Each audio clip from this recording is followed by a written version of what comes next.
এই পিচ্ছি ঘুম থেকে উঠছে রাত ৪টায়, অন্যদিকে আমি ঘুমাইছি রাত ১টায়। ৪টায় উঠে এই যে কান্না শুরু করে দিছে, থামার কোনো নামগন্ধ নাই। কান্নার আওয়াজে আশেপাশের মানুষের ঘুমের ১২টা বেজে গেছে। সবাই ঘুম থেকে উঠে এর কান্না শুনতেছে। কেউ কান্না থামাতে পারছিল না। শেষ পর্যন্ত আমি চেষ্টা করলাম, যাক কোনো মতে মানটা রক্ষা পাইছে। কান্না অবশেষে থামছে। আমি যখন কান্না থামাইতে সমর্থ হইছি তখন ফজরের আজান দিয়ে দিছে।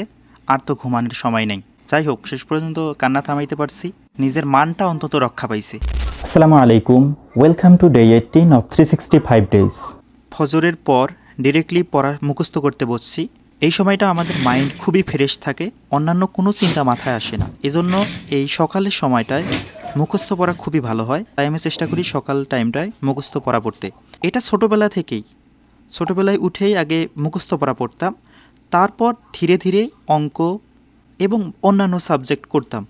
সকালবেলার সময়টা মূলত মুখস্থ করার জন্য। তাছাড়া আগে একটা প্রচলন ছিল ফজরের আগে ২-৩ ঘন্টা আগে উঠে পড়া মুখস্থ করা, যদিও এখন ডিজিটাল যুগ, এখন আর সেটা হয় না। এই প্রচলনটা একদম বাদ হয়ে গেছে। ডিসেম্বর, জানুয়ারি ২ মাস টিউশন টোটালি অফ ছিল আমার পরীক্ষার জন্য এবং আমার কিছু ব্যক্তিগত কারণে। আলহামদুলিল্লাহ আবারও শুরু হচ্ছে।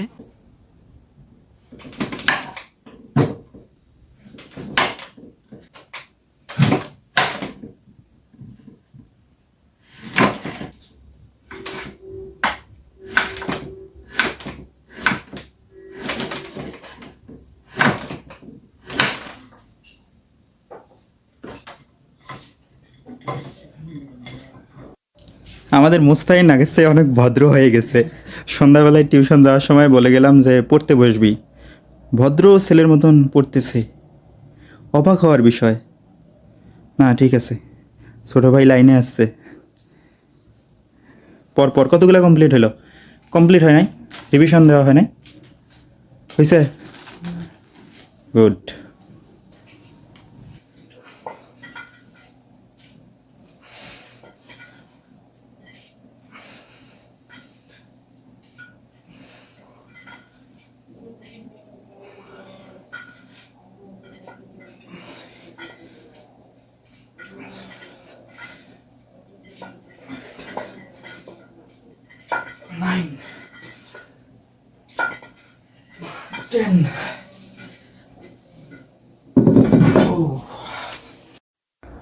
একদিকে আমি ভিডিও বানানোর জন্য ভাবতেছি, আর আরেকদিকে এই ভদ্র ছেলে মনোযোগ দিয়ে পড়তেছে।